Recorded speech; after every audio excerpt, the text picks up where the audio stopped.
खास बात निकाह की बरकत। देखो, जो नमाज शुरू करता है तो जब तक उसकी नमाज बाकी रहती है हर लम्हा उसका सवाब में शुमार होता है। तकबीर तहरीमा से लेकर सलाम फेरने तक वो नमाज में है और उसका हर लम्हा इबादत और सवाब लिखा जा रहा होता है। इसी तरह जिसने सहरी की, सहरी से लेकर इफ्तार तक उसने रोजे की नियत की, जब से रोजा शुरू हुआ जब तक रोजा रहेगा उसके नामे अमाल में फरिश्ते नेकियां लिखते रहेंगे।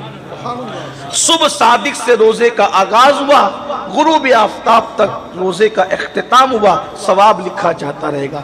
हज को घर से निकला, घर से निकलने से लेकर घर लौटने तक उसका सवाब लिखा जाता रहेगा।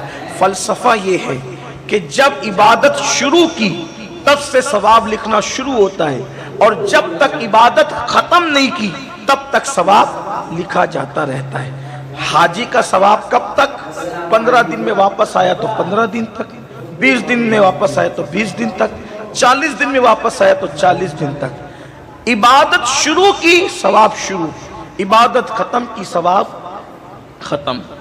अब निकाह उस इबादत का नाम है कि वो 5 मिनट के लिए नहीं होता, वो 10 मिनट के लिए नहीं होता, वो आधे घंटे के लिए नहीं होता, एक दिन के लिए नहीं होता, जिंदगी भर के लिए होता है। तो इधर कबूल है करके निकाह हुआ, जब तक के बीवी निकाह में रहेगी सोते रहो तो नेकियां लिखी जाती रहेगी, बैठे रहो तो नेकियां लिखी जाती रहेगी, चलते रहो तो नेकियां लिखी जाती रहेगी।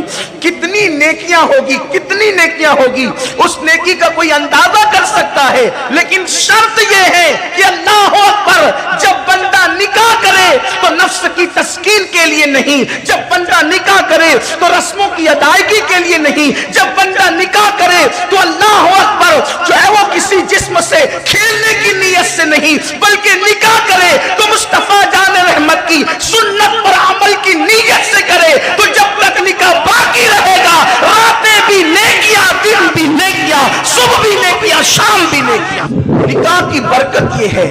इसीलिए मेरे आका सल्लल्लाहु अलैहि वसल्लम की बारगाह में कुछ सहाबी आए और अर्ज किया, या रसूल अल्लाह सल्लल्लाहु अलैहि वसल्लम, हम लोग गरीब हैं और हम चाहे वो गुर्बत की वजह से किसी एक इंसान का बोझ अपने ऊपर लेना नहीं चाहते, यानी अपने किसी का नानो नफका, किसी का खाना पीना, उसको खिलाना पिलाना, उसके लिबास की जिम्मेदारी हम अपने वजूद पर उठा नहीं सकते, इसलिए कि हमारे पेट पे पत्थर बंधे हैं, हमारे घरों में चिराग नहीं जलता, हमारे घरों में चूल्हा नहीं जलता। या रसूल अल्लाह, गुर्बत की वजह से, इफलास की वजह से, चाहे वो पैसों की कमी की वजह से हम निकाह नहीं करते। मेरे नबी ने फरमाया, निकाह करो, मैं जमानत देता हूं कि तुम मालदार हो जाओगे। निकाह करने पर अल्लाह के रसूल अलैहिस्सलाम ने मालदार होने की बशारत अता फरमाई। तो ये निकाह की बरकतें, निकाह की कितनी बरकतें? एक तो आधा ईमान महफूज हो जाए, दूसरा निगाहें झुक जाए। अल्लाह के रसूल अलैहिस्सलाम फरमाते हैं निकाह की वजह से निगाहें झुक जाती है, निगाहों में हया पैदा हो जाती। तीसरी बात ये कि निकाह की बरकत से इंसान मालदार हो जाता है। लेकिन मालदार होने के लिए निकाह नहीं करना, हुजूर की सुन्नत पर अमल करने के लिए निकाह, इसलिए कि उनकी सुन्नत में जो बरकत है, उनकी सुन्नत पर अमल करने में जो फायदा है, उससे बड़ा फायदा और क्या है। ये सारी चीजें तो फिर दूसरे नंबर पर है।